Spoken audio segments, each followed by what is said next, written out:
All right.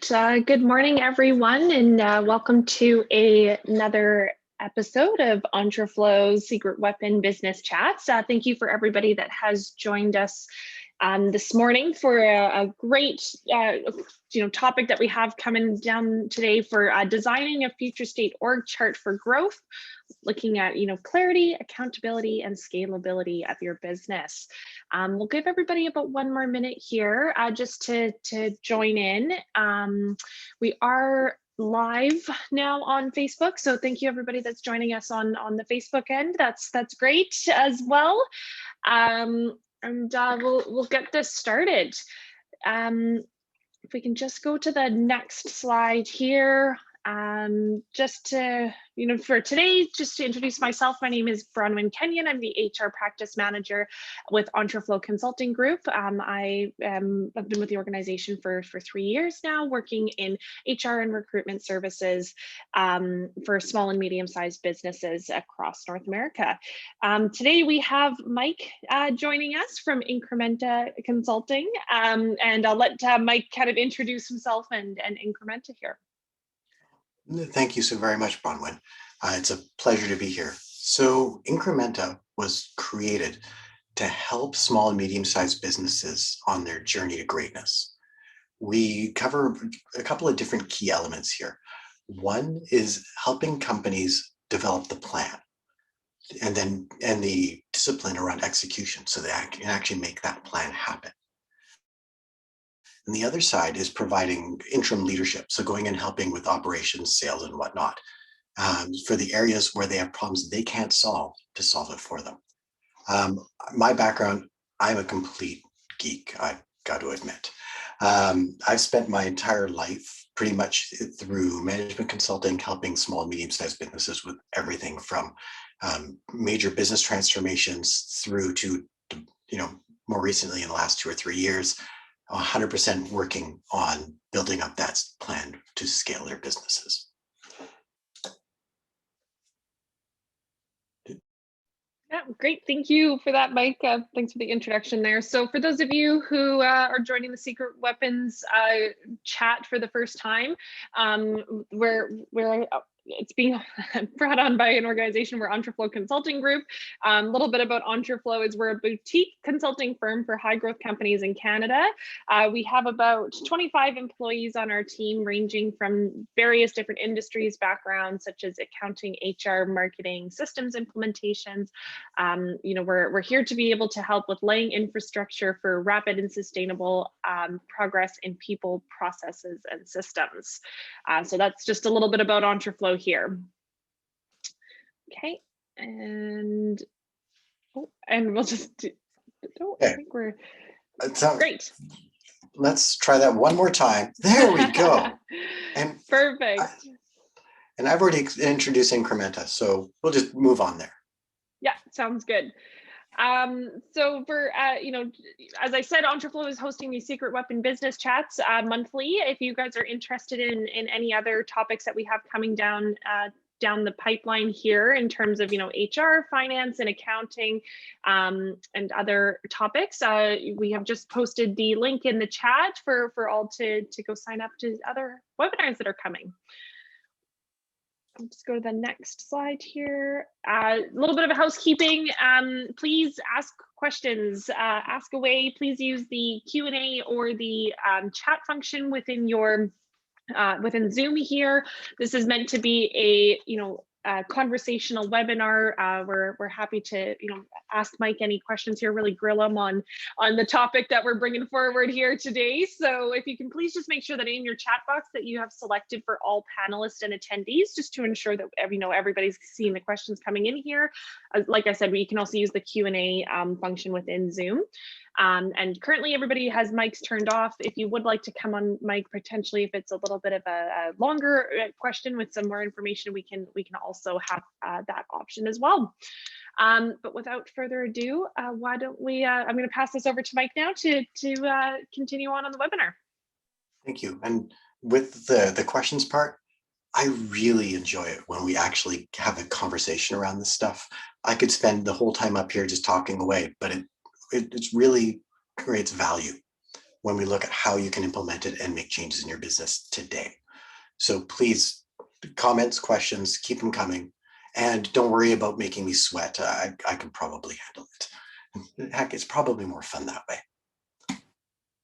So imagine this, $5 million business. They're one of the 2% that has made it that far. Family owned and operated. They've been running for almost 25 years. They're doing fabulously well. Their customers love their products. They distribute all across North America. But in the last year or so, they've started stumbling. And not just a little bit, they're stumbling a lot.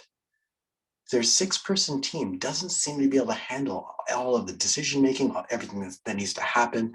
And there's, frankly, a lot of not so much clarity in the organization. When something needs to happen, people don't know who to talk to make that change. This is a relatively standard thing that happens with just about every company. When we get started, the entrepreneur, the founder, wears about 26 hats. They have to do everything. And then we hire the first person and we say, oh, you do these 3 things. But we don't always do such a great job of letting go completely. And we maintain that 26 hats. Well, for this company, 2nd generation now running it, the CEO wasn't wearing 26, she was only wearing 18. But the problem was the other people in the companies thought they were wearing the same hats too. And in doing so, they ended up creating a muddled mess. Going through the process of understanding what their actual roles were inside the business, defining them, creating clarity, and eventually pushing back a little bit between the different roles was a transformational change for them. Not only did it make the job more fun, but it made it so that people knew exactly what they had to do, when they had to do it. And they feel without additional staff, they're going to be able to add another 2 to 2.5 million to the top line. That's pretty good growth. I'm assuming that every one of you are looking for that kind of thing. So I've got my first question for you. In chat, I'd love it if you put down how many hats you feel like each member of your leadership team is wearing. And while we're waiting for that to come in, I'm just going to talk a little bit about the basics of organizational design. 25, excellent. So Janice, you're a little bit lower than some. Wow. 15 for the CEO and everyone else wearing it, we're up to 8. Now, this is a pain that comes across every single business I work in. Actually, I was working with a company that was around $55 million in revenue, and that 4-person leadership team had the same issues.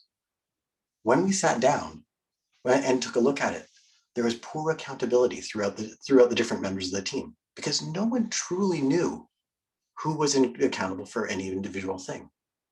That came out in one of the most painful and obvious ways. When somebody else needed a decision made, they would just go to whoever was available and get the decision made. That person may not have been the person actually accountable for the roles, and they may not have understood all of the context around it. That particular company also had a massive lack of clarity. Yes, the one woman had the title of CFO, but what was she actually accountable for in that? She did her best, but they ended up with a whole bunch of financial decisions that were being made by different members of the team on a regular basis.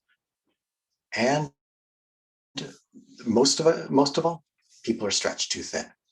And seeing here 25, 15, 10 plus different roles, that is a sign that people are stretched way too thin.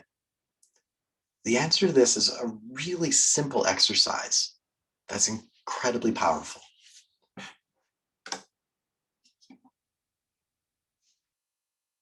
Now, Bronwyn, being the HR person, every company I go into has an org chart already designed.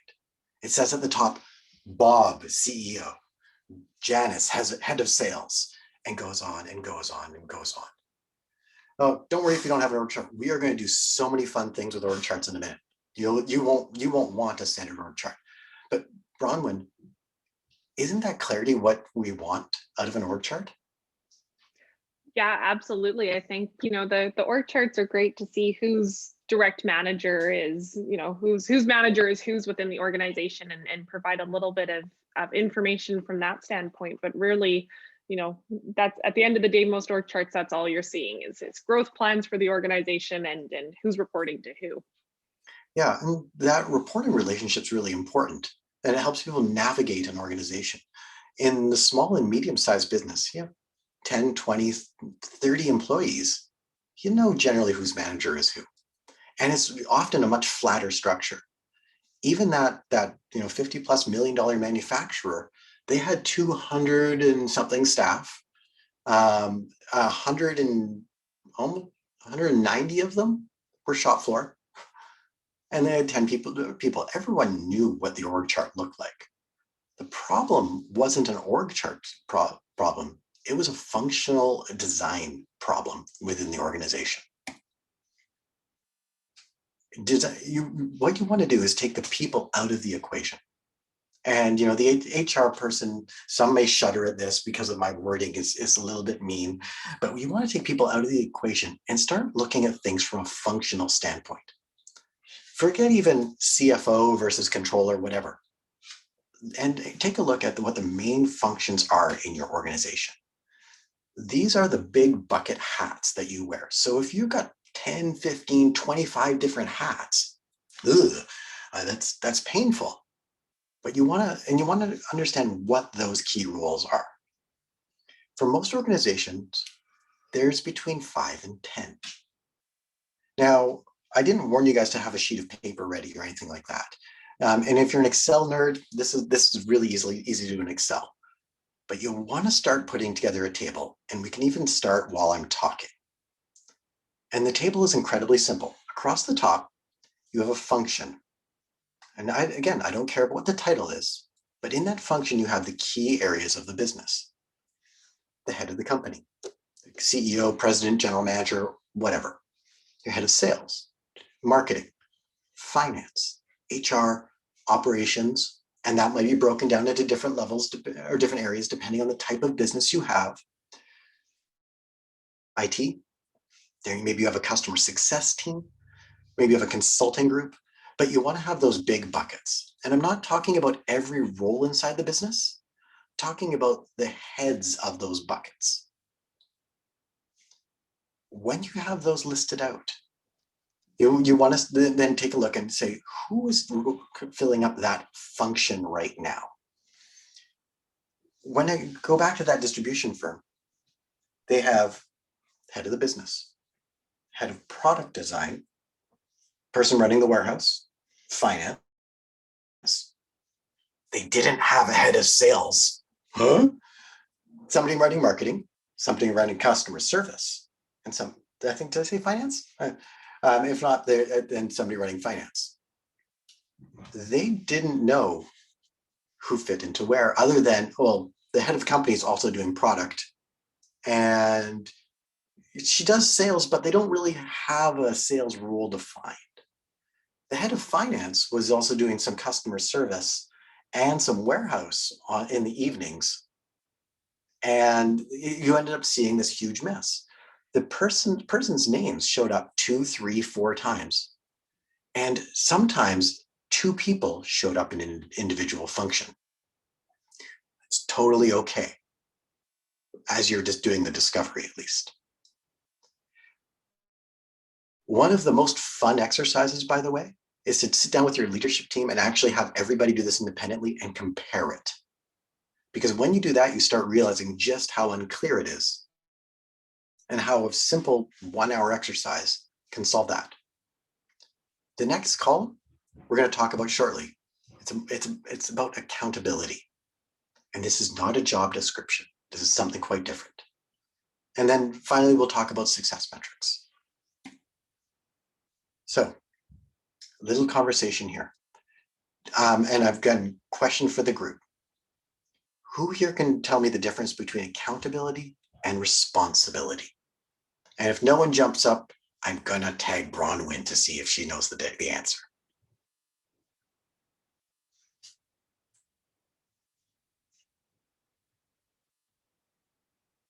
Silence.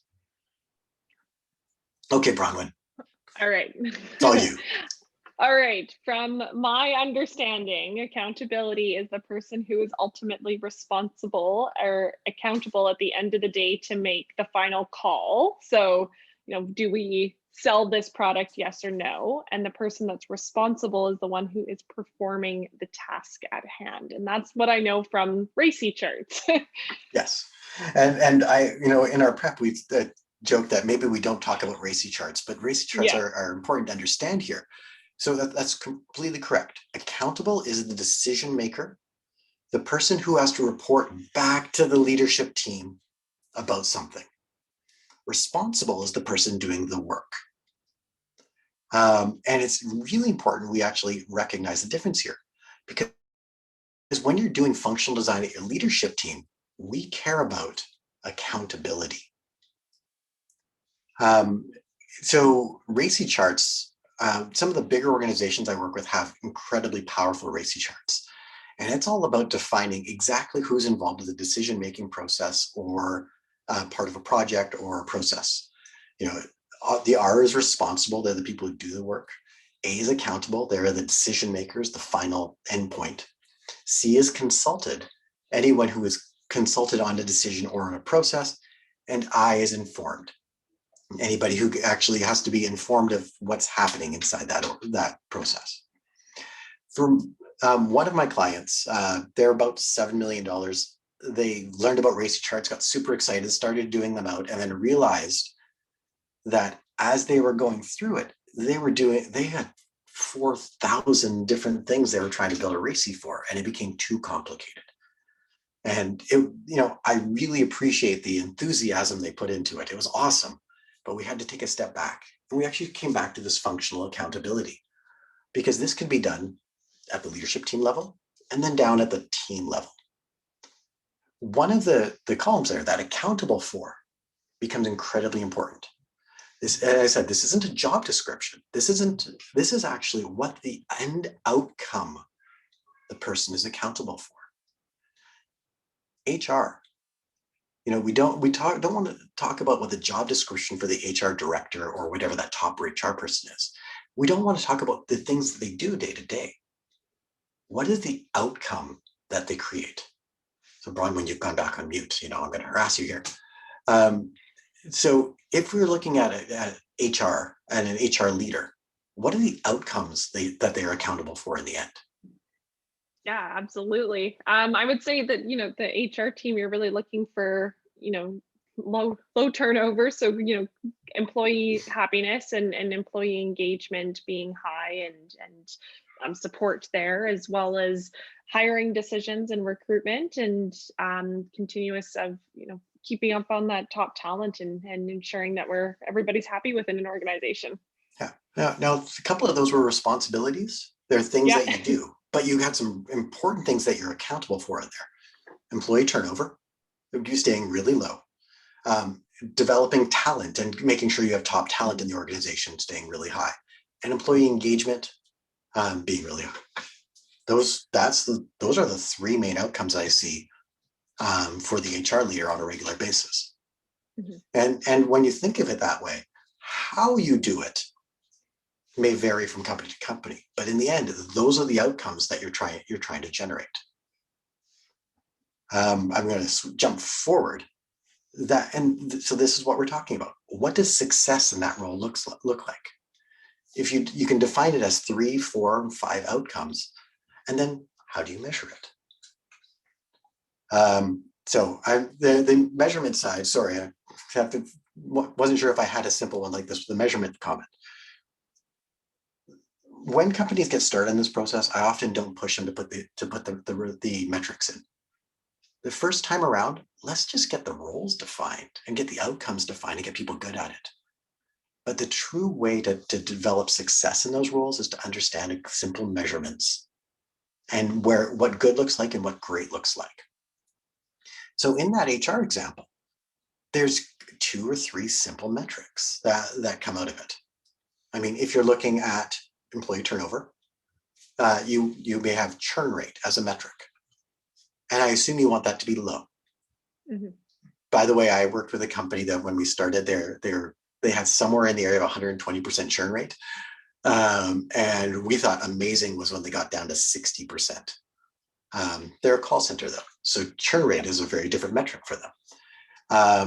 Employee engagement. So that one is a great one for as a leading indicator, where churn rate would be a lagging indicator. Employee engagement could be measured with employee net promoter score or a score from an employee engagement management system. Mm-hmm. And then the one that I love the most, you said, making sure the right talent is in there. And if you're a top grading person, the answer to that is A player rate. However you define A player for your organization, what percentage of the company is an A player, which one's a B, which one's a C. Mm-hmm. So once we have that clarity on the roles, we can start looking at org charts. But instead of just a name, Bob, and a role, or in a title, we actually want to develop it by role instead. So your head of business will follow at the top. And if you decide that CEO, great, put the title in. But you go and you design out what the org chart would look like based on functional role instead of based on title. And you can see very quickly add the accountabilities, the metrics, everything into one simple view. Now notice I haven't gone back to really looking at who is there yet. So this is where we start having fun with it. Remember I said that often you'll end up with 2 people in the same role, with the same accountability. One of the rules about accountability is you can't have 2 people be accountable for something. You can have 2 people be responsible, but never 2 people accountable. That is a major issue. And one of the things that creates that lack of clarity. So we start looking at the chart and go, okay, we got 2 people in this role. We need to have 1 in this function, and start and clarify it, but simplify it a whole bunch.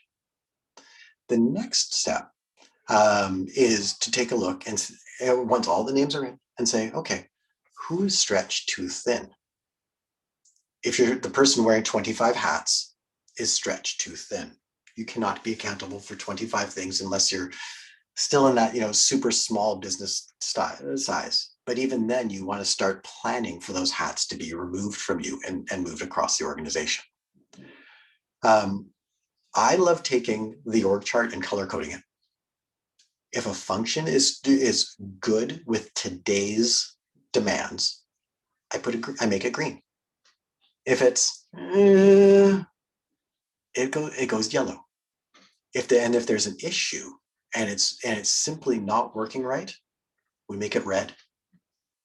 And immediately, any of the ones that are red, come up with an action plan on how you're going to resolve it this quarter.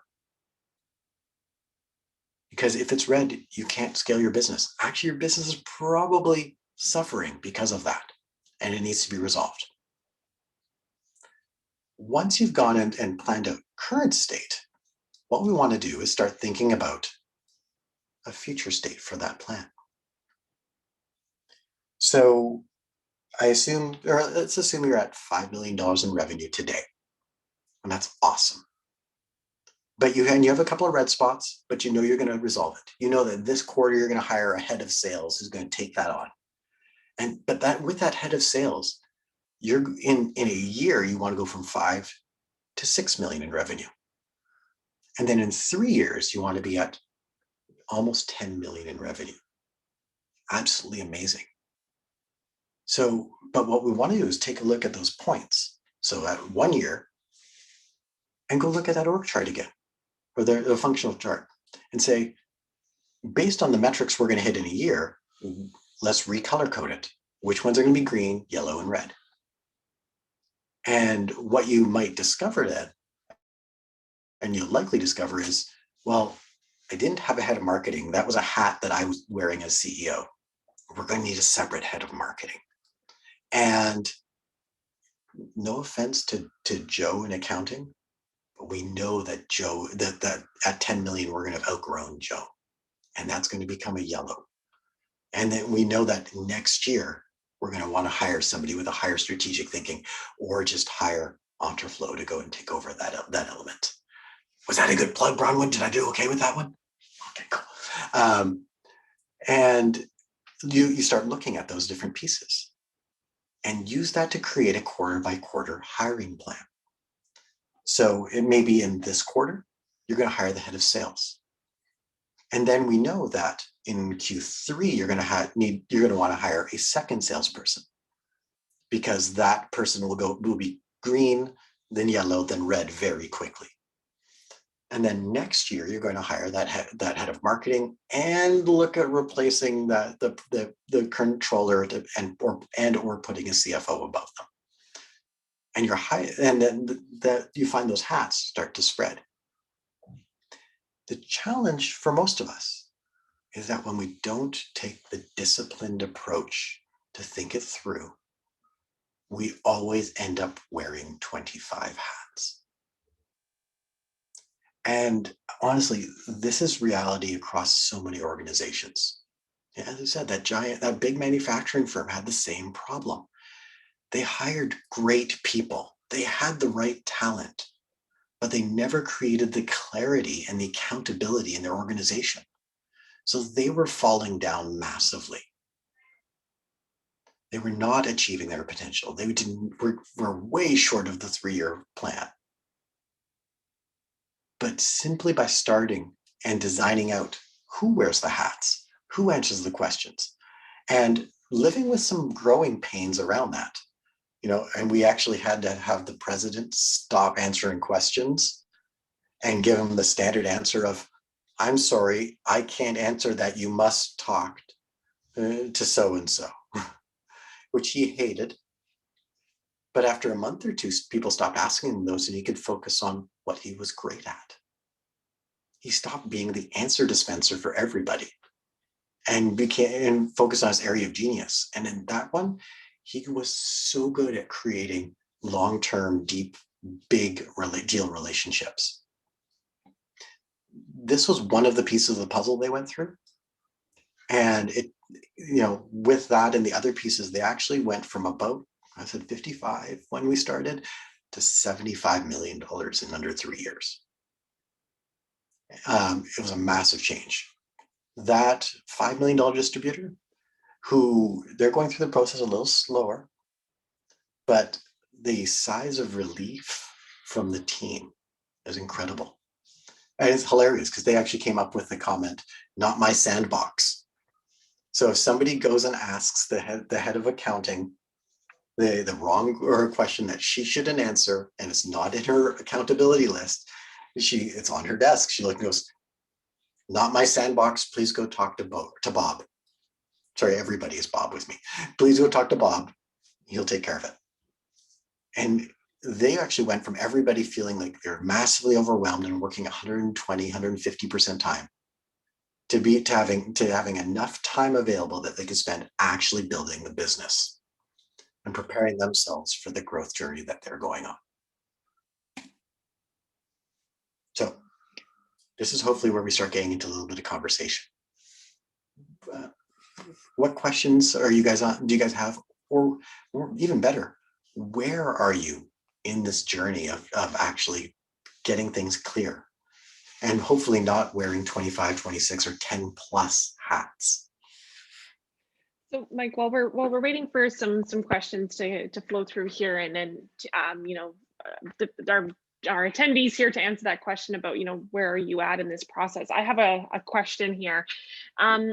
As a business owner who's very overwhelmed with everything that's kind of going on, from ensuring that sales are there, payroll is being able to be paid on time, what would you recommend as being the first kind of bite-sized step towards getting this in place, when maybe you're already working your 200% over regular hours here? That's what's manageable as a first step here that you see? So the first comment is, what we just talked about, just describing the function, getting the functions and what the person is accountable for is something that a leadership can do in under an hour. So I sit down with, heck, if you're a 4-person company, sit down with the whole company. Get them to write down, here's the thing, the big buckets of what I do on sticky notes. And you can do the whole process in under an hour. The other side of it that I see running into on a regular basis is the pain of letting go a little bit. So, yeah, okay. Bronwyn is now running HR for me, but every person issue, people issue I have to hear about. That's normal. It's not healthy, but it's normal. And that's where proper meeting rhythms and well-designed meetings come in. So I love my daily huddle where everyone's just quickly goes over what they're going to be doing for the day, what their wins were for yesterday, and any key numbers. So you can say, hey, I'm on top of the issue with so-and-so. And then you can learn to step back. And then the weekly bigger team meeting where you actually go through and you get some more detailed updates allows you to do that starting of letting go. Wow. So we've got a couple of questions. Bronwyn, are you going to read them or shall I just go? Yeah, no worries. I can. I'll jump in here. So we have one of our attendees here is in the middle of gaining clarity. New ownership came in about 4 months ago and is much more structured, working on a proper strategic plan. However, it's a long road, much confusion and lack of clarity for many of us here at this time. Any recommendations on that one there? So that level of change when you're dealing with new ownership is always a massive issue. One of the things that you want to focus on early, actually, functional roles, something I do in the first day of a strategic planning session with clients. But I like to step further back first and talk about vision. And this isn't the, simple vision that's up on the wall. This is a combination of understanding your values, understanding where the business is going to go 1, 3, 5 years. And that is so important with new ownership.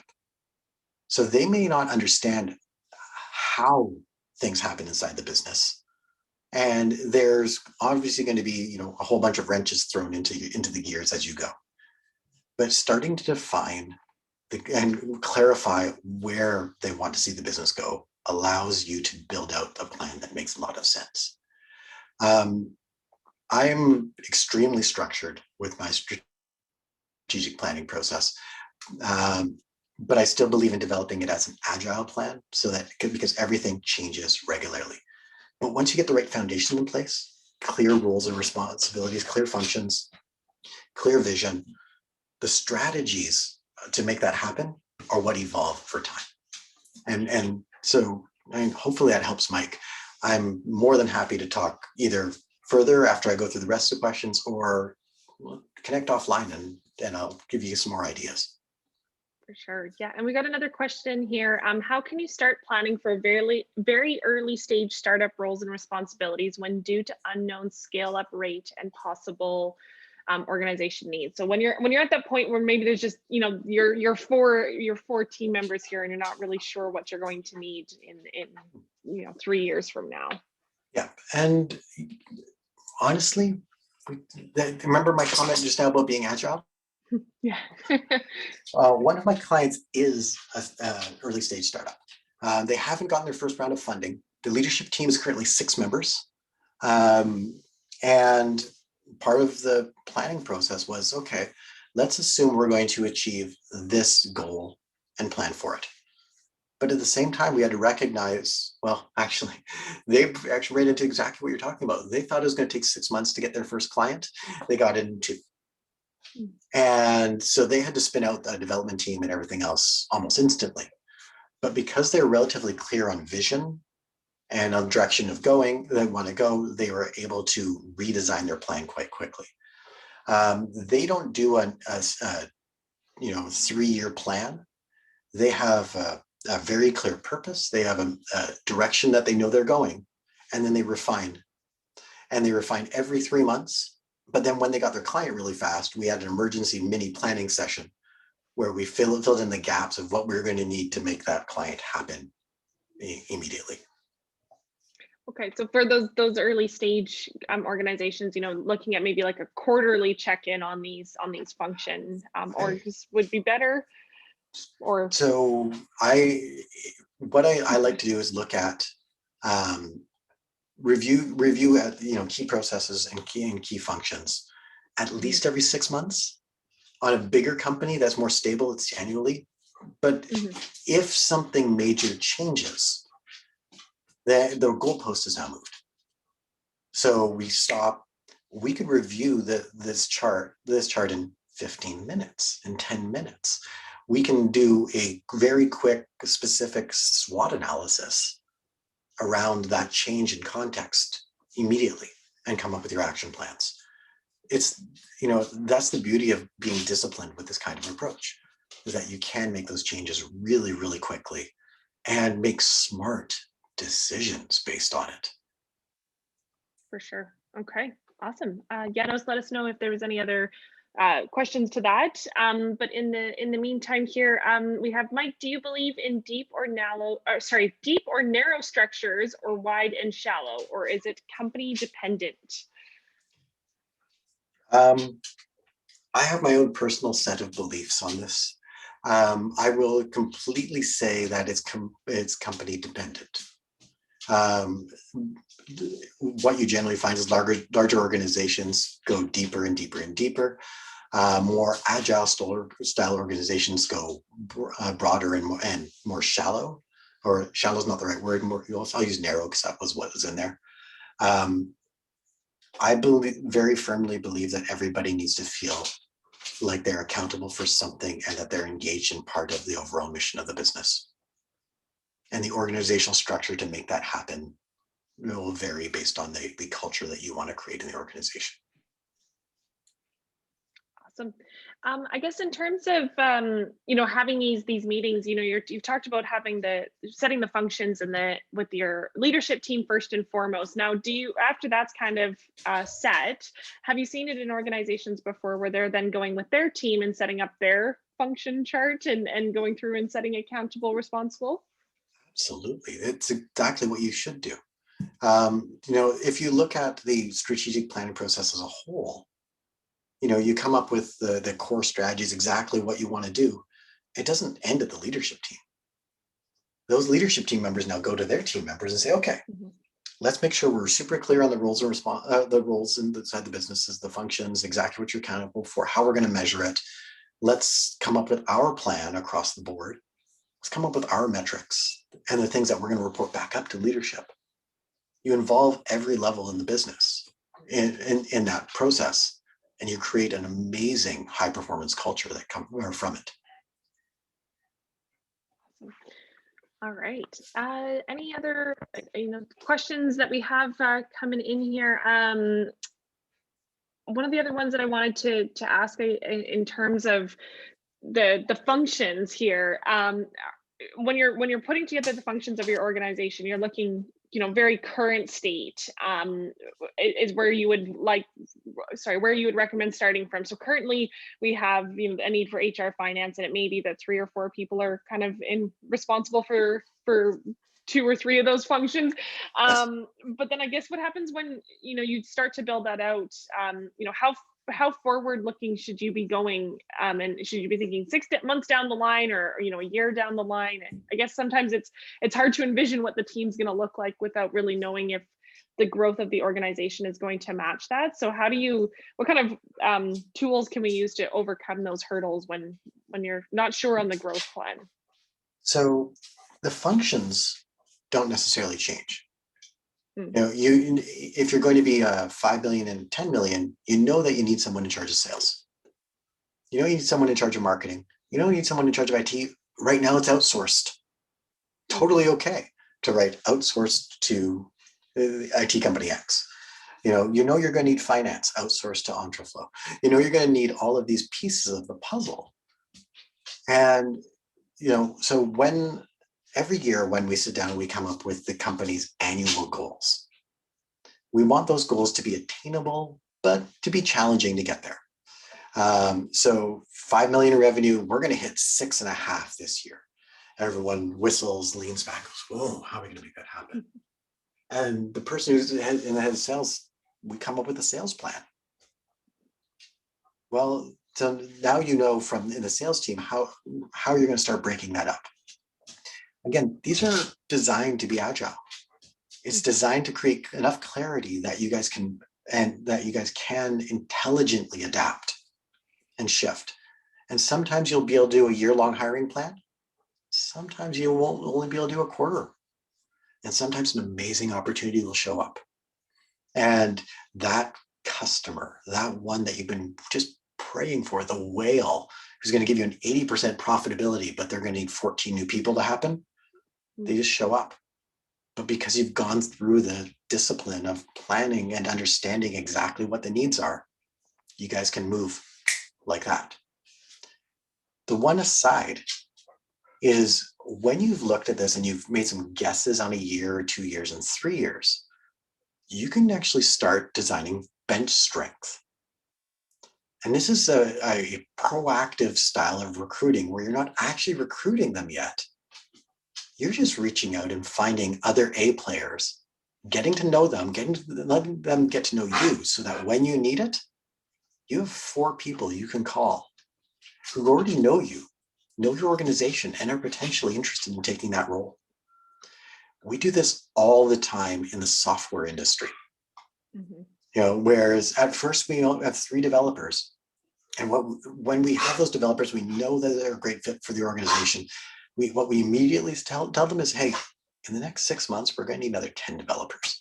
So I want you guys to look at your network and find people just like you who are awesome, who live our core values, who are super strong, and tell them about us. And we just like to take them out for lunch, have some conversations, and you start building a pipeline of people so that when the growth happens, you go, 1, 2, 3, they're already in the pipeline. Let's start the hiring process. Yeah, and that's absolutely, I think, for extremely technical and complicated roles to fill, that's one of the best things you can do to get that fill in quickly. Sometimes those recruitment cycles that are 3-6 months long can be a month. And I'm going to extend that and say, think about it for every leadership position in the company too. Because the technical roles, yes, absolutely. But those leadership positions will take you 3 and 6 months to fill as well. Even if you're a small business looking for your first jack of all trades operations manager, and right now it's you as the owner of the business or running the operations too, start, even if it's just looking on LinkedIn and talking to your friends and talking to your network, find 1 or 2 people who might fit that role really well before you need them so that you don't have a big lag on that hiring process. No, absolutely. Love it. Okay. I think that's all for questions at this point. We are just coming up to kind of wrapping up the webinar here. Mike, thank you so much for joining us today. This has been very helpful, I know, for me, and I hope for all of the attendees that have joined us. Here is our email addresses if you wanted to reach out to myself or Mike, any questions, follow-up comments, anything else that you wanted to talk about. We will be sending a post-event survey. If you could please take 5 minutes just to be able to fill out that survey, give us some feedback, let us know how we did. Maybe there was something that you would have liked to see more of, any other topics that you're interested in hearing more about, whether that's from Team Entreflow or from Mike. We can have him come back and talk more about other things if there was something else that you guys wanted him to dive in here. But otherwise, thank you everybody for coming in and joining us today on this secret weapons chat here with Entreflow, and we hope that you all have a fabulous day. And thanks for joining. Thank you, everyone. This was fun. If you do need any help with this, drop me an email. I'm happy to spend a couple of minutes on the phone with you guys and get you started on building this process. Awesome. All right.